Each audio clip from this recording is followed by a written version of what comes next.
Les allocations familiales sont là pour accompagner les familles françaises dans l'éducation de leurs enfants. Mais ce n'est pas un métier. On n'est pas rémunéré en France pour faire des enfants. On est accompagné quand on en a, mais on n'est pas rémunéré pour en faire. D'ailleurs, ce n'est pas une rémunération. Personne ne travaille dans la famille. C'est ça le truc, c'est que personne ne travaille dans la famille. Pour l'instant, personne ne travaille. Oui, voilà. mais à un moment... une partie de cet argent, par exemple, il ne la touche même pas, elle va directement à l'office de logement. Oui. Je tiens à le dire. Oui, parce qu'en plus, on leur paye leur logement. Donc, voilà. On leur paye pas leur logement. Les APL sont calculés par rapport aux cotisations familiales, j'ai bien écouté. Ils ont une allocation comme de nombreux Français. À mon avis, ils n'ont pas 10 chambres. Ils ne sont pas dans un château. Non, mais à un moment, vous savez ce qui va se passer. Vous savez pourquoi moi, je suis parfois un peu sévère par rapport à tout ça. Je veux des règles. Parce qu'il faut sauver le système. Et avec des cas comme ça, on est en train de détruire un système. Et qu'est-ce qu'on fait pour cette famille dont la maladie? Non, mais là, c'est trop tard. Mais je suis d'accord qu'il faut commencer à limiter. Par exemple, à partir de 4 enfants, la proposition d'Amélie Katmi, on va entendre. On limite les naissances. Très bien.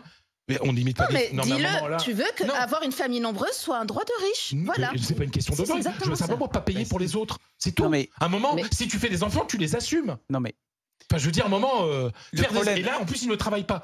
Si les gens travaillaient au moment où ils ont fait les enfants, ils ont eu. Et quand les enfants seront partis du foyer, peut-être qu'ils vont aller travailler parce que c'est pas avec le RSA qu'ils vont avoir une retraite. Donc, et peut-être que l'enfant de 19 ans, il va aller travailler. Donc, moi, je me placerai pas sur ce terrain-là. Je pense que oui, il faut que ces allocations continuent pour une raison toute simple, c'est que sinon, on rentre dans un système de contrôle des naissances.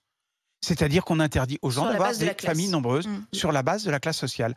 La plupart des pays n'ont pas d'allocation familiale. Je vous rappelle. La plupart des pays n'ont pas d'allocation familiale. Peu de gens ont 10 enfants quand même. Je vous rappelle. Mais s'ils ont envie d'avoir 10 enfants. Mais qu'ils l'assument. Ils ne sont pas à nous payer. C'est tout.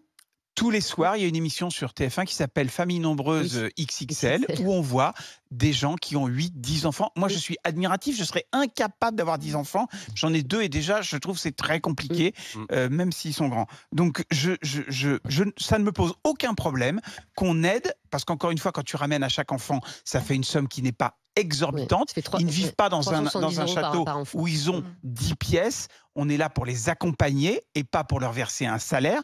La Chine a essayé de faire un contrôle des naissances. Je te rappelle, quand même, mon cher Fred, c'était une catastrophe. Mais non, mais à partir tu es trop intelligent pour comparer la France à la Chine. Excuse-moi, mais tu t'arrêtes à 4. Pourquoi pas à 3? Pourquoi pas à 5? Non, tu t'arrêtes pas à 4. Tu plafonnes les aides à 4. Donc, tu empêcheras des gens d'avoir plus de 4 enfants. Mais la plupart des pays au monde n'ont pas les allocations. Nous sommes un pays redistributif. Le plus au monde, le plus redistributif du monde. Eh bien, je suis heureux. Je suis heureux d'y vivre. Et oui, mais on est en train de détruire ce système. Bientôt, on n'aura plus à cause de ces abus. Parce qu'il y a une famille. Mais c'est l'exemple. Estelle a très bien dit que c'est quand même un cas assez rare. Donc pourquoi on brandit cette feuille et cet exemple-là à ce moment-là si c'est un cas assez rare? Parce que c'est choquant. Ça n'a rien de choquant.